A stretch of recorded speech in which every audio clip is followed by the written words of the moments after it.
Every woodworker knows that the secret to a glass smooth finish starts with surface prep. And while a lot of woodworkers tend to turn to a traditional smoothing plane to start that process off, there are just as many who stick to tried and true sandpaper to get the job done. Over the course of the next 3 videos, I'll demonstrate techniques that can help any woodworker achieve a finish that's nothing to scoff at. And we'll start with random orbit sanding. Now these tools are cheap and easy to learn how to use, provided you know what you're doing. Now the first step is to hook your sander up to a vacuum.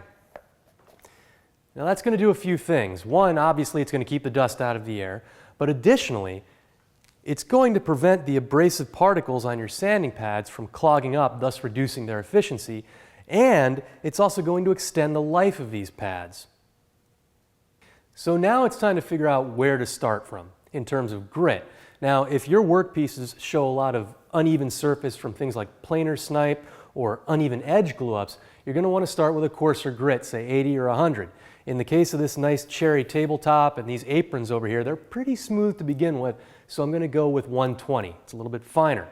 The bottom line is, whatever grit you start with, it has to be capable of completely removing those milling and machinery marks right off the bat at that first grit. When it comes to random orbit sanding, slow and steady wins the race. Advance the sander at a rate of about 8 to 10 seconds per foot, and be sure to overlap each pass by about 1/3 to 1/2 for even coverage. When you get to the edge, don't allow more than 1/3 of the sander to overhang. You don't want to round over your edges.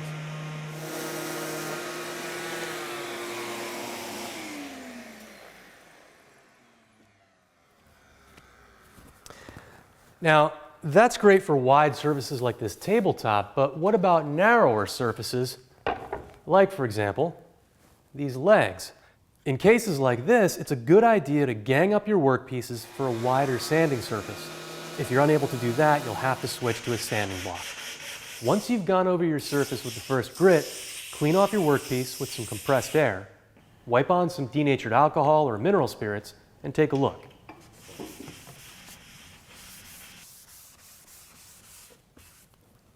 Now remember, the first grit we went through has a unique job. It's there to remove all the milling and machinery marks.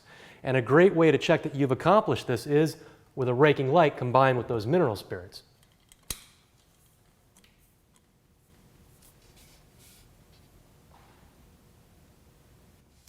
That looks good. Now keep in mind, the subsequent grits that we're going to go through are only there to refine the scratch pattern of the previous grit.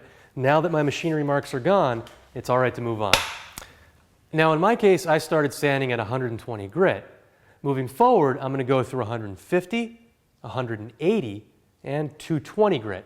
But before I do, I've got a simple little trick from furniture maker Terry Masacci involving one of these. Draw a light pencil squiggle across the surface and sand the surface until those marks are gone. Then, make one more pass across the surface before blowing or vacuuming away the dust and heading into your next grit. All right, I've gone through all of my grits, and now I'm ready to refine this surface even more, and in the next episode, we're going to do that by hand.